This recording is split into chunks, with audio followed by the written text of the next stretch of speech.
होती हैं। तो ये टॉपिक इंपॉर्टेंट है नेवी एमआर के लिए। तो यहाँ से क्वेश्चन पूछे जाएंगे। तो देखो ये ग्लोब है आपका, क्या है ग्लोब है। ग्लोब में जो बीचों बीच से रेखा गुजरेगी उसका नाम है भूमध्य रेखा या विषुवत रेखा। वो 0 डिग्री क्या होता है, 0 डिग्री से गुजरती है। और सभी क्षैतिज रेखाएं जो होती हैं, सभी क्षैतिज रेखाएं ये सब अक्षांश रेखाएं होती हैं।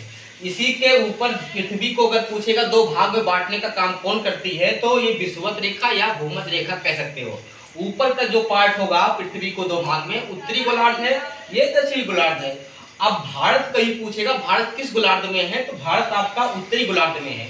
लेकिन अगर और डीपली पूछेगा भारत किस गोलार्ध में है, तो एकदम मेन से देखा जाएगा भारत उत्तर पूर्वी गोलार्ध में है। कहाँ पे है, अगर कहीं पूछेगा भारत किस गोलार्ध में है, तो भारत आपका कहाँ पड़ेगा, उत्तर पूर्वी। किस गोलार्ध में है, भारत आपका उत्तर पूर्वी गोलार्ध में है। कहाँ पे है, उत्तर पूर्वी गोलार्ध में भारत आपका स्थित है। अब यहीं से भूमध्य रेखा के ऊपर 23.5 डिग्री नॉर्थ से जो रेखा गुजरती है उसका नाम कर्क रेखा है। कर्क रेखा भारत के 8 राज्यों से गुजरती है। उसका ट्रिक जानते ही हो मित्र, पर कम से उसको बताने का आवश्यकता ही नहीं है। अब यहीं से भारत से रेखा जो खड़ी वाली देशांतर रेखा गुजरती है 82.5 डिग्री ईस्ट में, ये भारत की मानक समय रेखा है। अब यहीं से कर्क रेखा यहाँ पे जाएगी, मिस्र से होते हुए अल्जीरिया से यहाँ मैक्सिको से होते हुए कर्क रेखा गुजर जाएगी। जो कि कर्क रेखा पर अगर क्वेश्चन बनेगा तो भारत का ही बनेगा। अब 23.5 डिग्री नीचे आओगे तो आपका क्या होगा, ये मकर रेखा होगी। मकर रेखा 23.5 डिग्री साउथ से होते गुजरती, जो कि यहाँ चिली अर्जेंटीना अगर पूछेगा तो चिली है। कौन सा ये चिली है, चिली है। यहाँ पे अर्जेंटीना है, तो अर्जेंटीना पूरा जाएगा यहाँ पे।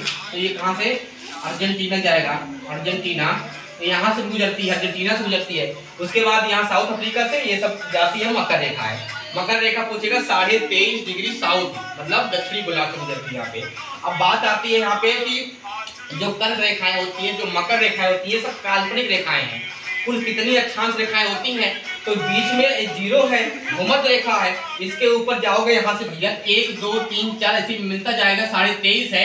और 66.5 जो नॉर्थ होता है उसको आर्कटिक वृत्त बोलते हैं, जो 66.5 साउथ है उसको अंटार्कटिक वृत्त बोलते हैं। तो जब यहाँ पहुंचेगा तो कितना होगा, 90 अक्षांश।